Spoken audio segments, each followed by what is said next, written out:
समाज कल्याण विभाग जिल्हा परिषद धुळेच्या वतीने राष्ट्रपिता महात्मा गांधी जयंतीनिमित्त व्यसनमुक्ती सप्ताह उद्घाटन प्रारंभ।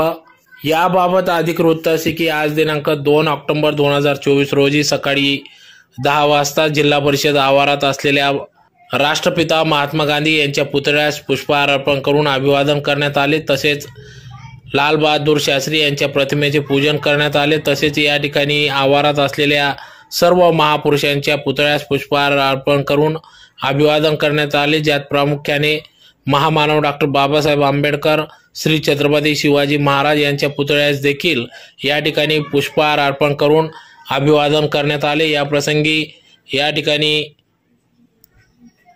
व्यसन मुक्तीच्या संदर्भात या ठिकाणी श्री छत्रपती महाराष्ट्र पुरस्कार प्राप्त विलास करडक यांनी या ठिकाणी व्यसन मुक्ती संदर्भात शपथ दिली।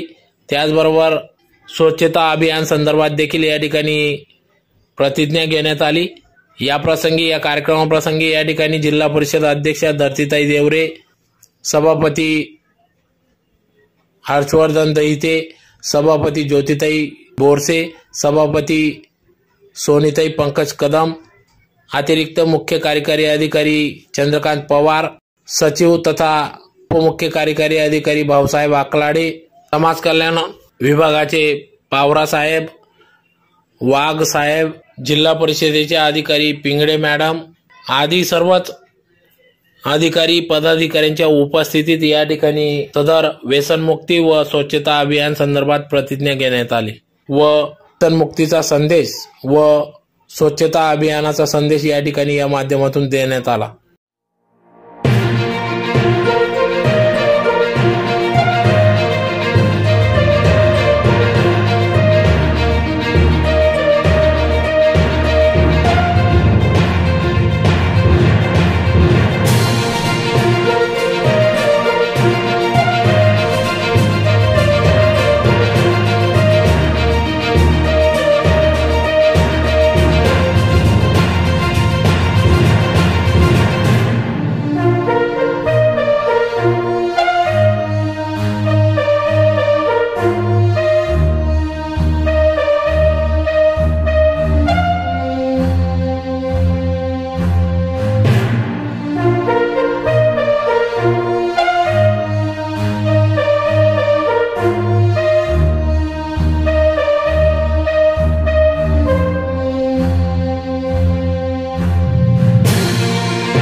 कुठल्याही प्रकारचे व्यसन माझ्या आयुष्यात लागू देणार नाही।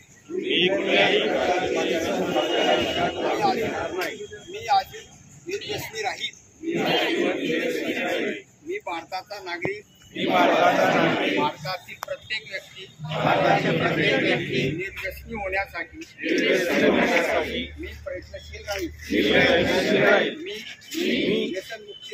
व्यसनमुक्तीसाठी असलेल्या कायद्यांचे काटेकोरपणे पालन करीन आणि नवीन कायदे होण्याकरिता मी सक्रिय राहील। मी सर्व नागरिकांमध्ये व्यसनमुक्त समाज सर्वतोपरी प्रयत्नशील राहून अंमली पदार्थांच्या विरोधात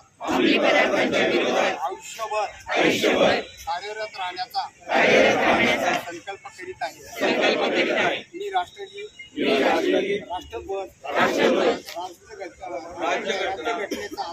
राज्यघटनेचा आदर करीन व जय महाराष्ट्र, जय व्यसनमुक्ती, जय भारत। मी स्वतः स्वच्छतेच्या बाबतीत जागृत राहील आणि त्यासाठी वेळही देईल. दरवर्षी 100 तास म्हणजेच प्रत्येक आठवड्यातून 2 तास श्रमदान करून काम करणार नाही आणि दुसऱ्यालाही करू देणार नाही. सर्वप्रथम मी माझे कुटुंब, माझी गल्ली, माझे